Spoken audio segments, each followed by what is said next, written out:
Another month has gone by, it is complete, so now I am back to talk about everything that I completed in the month that just ended, so aka June 2025.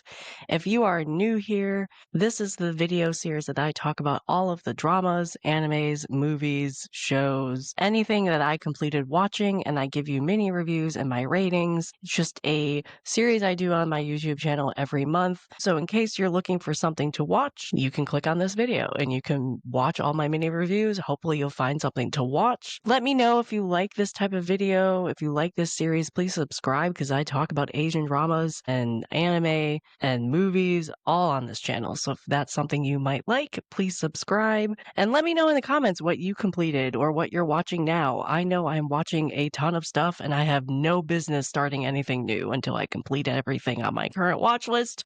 But here we are. I'm completed some things, but I'm still watching a lot, and I have a lot I'm excited for in July 2025. But that is not what we are here to talk about. This is everything I completed in June 2025 with my mini reviews and my ratings. June overall for me was a big month of rewatches and watching dramas and anime for podcast episodes. I didn't complete a lot that was already on my current watch list that I should have completed this month because I had to prioritize other things. But I still think I did a pretty good job on completing dramas. I completed 4 dramas this month and 1 anime. Granted, 2, I think, were rewatches, maybe 3, but overall, I'm happy with how much I completed. Could I have completed more? Absolutely. But I'm happy with what I completed with 4 dramas and 1 anime. Does this mean I have 4 less dramas on my current watch list? Absolutely not. I just replace them with new stuff. The constant problem of being an Asian drama watcher, there's always something new to click play on. I might take July and just empty my watch list, but we'll have to see what happens. In June, I completed 4 dramas, and the first thing I'm going to talk about is Mercy for None. This aired in June, and I completed it in June.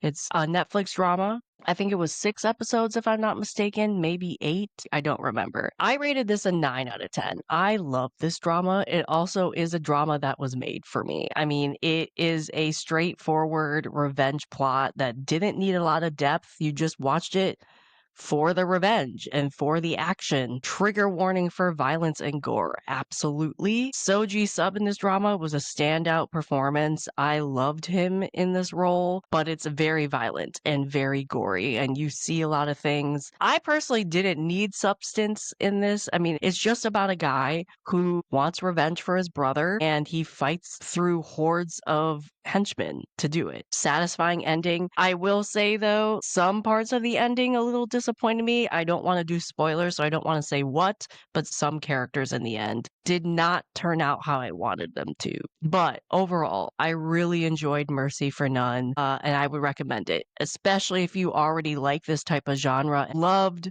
the fight choreo. I loved the fight cinematography. They really tested things and tried new things in both of those areas. It's kind of funny to say it was fun to watch this, but for me, it was fun to watch. But it is very violent and very gory, and 9 out of 10.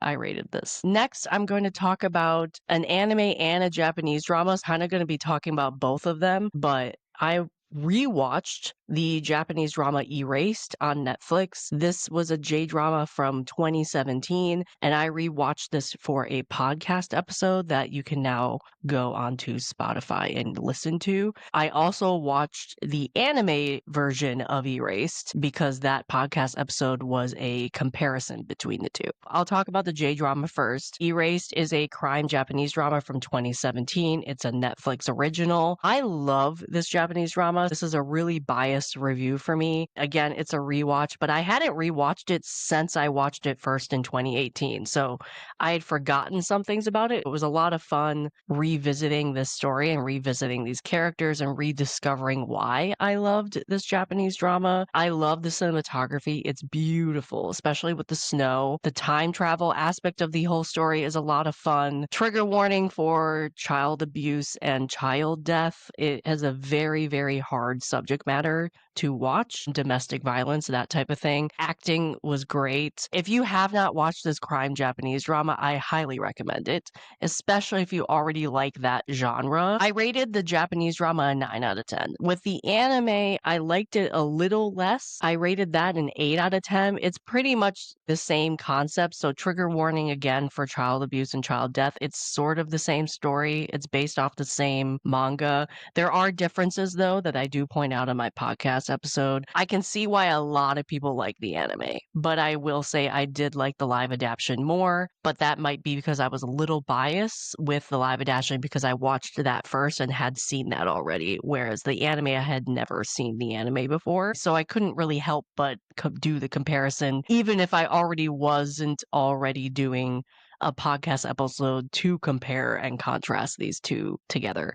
I love the friendship in both of these, in the J-drama and the anime. I love the mother-son relationship. His mother is fantastic. I love her. Ending of the anime seemed a little rushed and unfinished. I explained in the podcast episode why. I did reviews for it that I released last week for both of them, so you can go onto the channel and watch the individual reviews I did for both of this anime and Japanese drama. Erase the Japanese drama is on Netflix. I rated it a 9 out of 10, which is how I rated it the first time I watched it. And then Erase the anime, I watched it on Hulu because the subtitles for it on Crunchyroll are not good. And I rated that an 8 out of 10, personally. Then I also rewatched Love Like the Galaxy for another podcast episode. I adore this Chinese drama. I love Love Like the Galaxy. I watched this on Viki. I enjoyed this rewatch. I enjoyed revisiting this couple. I enjoyed revisiting the story. I definitely noticed things that I didn't notice on my first watch, which I liked. I don't rewatch a ton of stuff.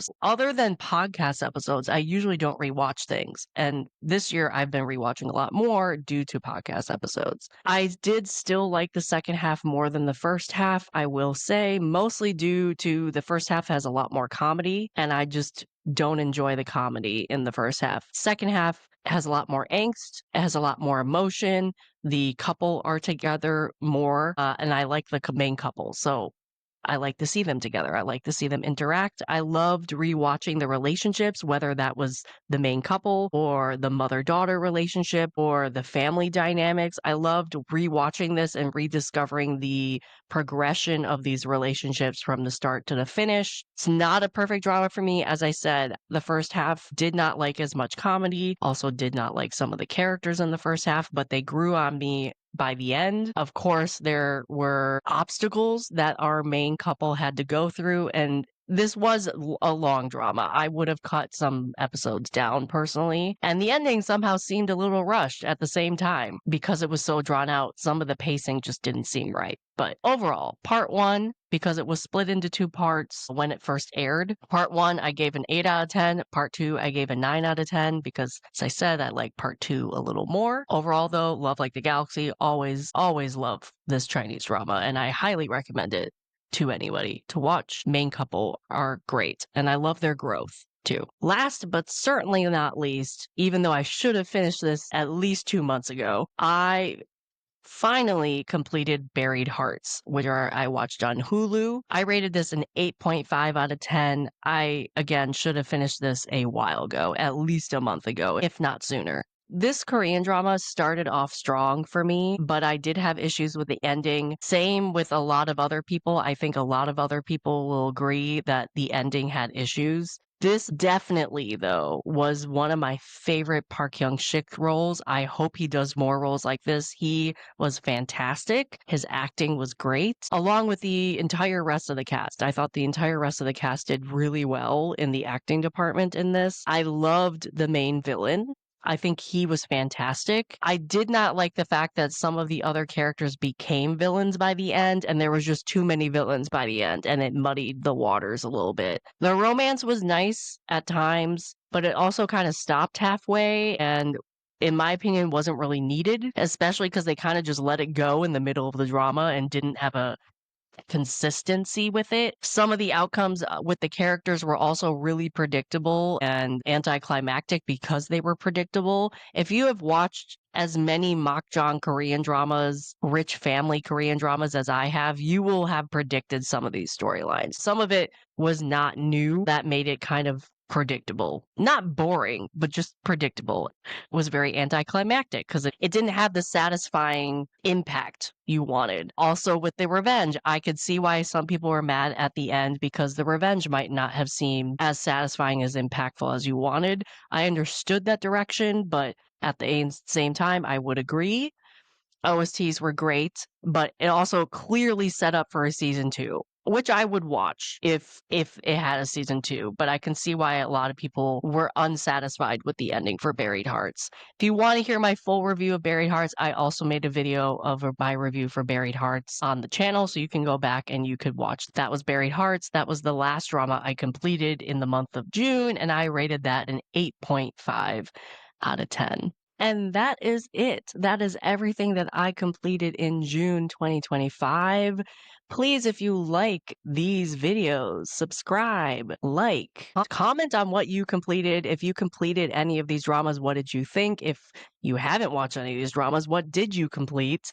And what did you think of them? Should I be watching anything? Maybe even what are you excited for in July? Let me know. And I hope you watch more videos, and I hope you come back and watch more of these videos. Thank you.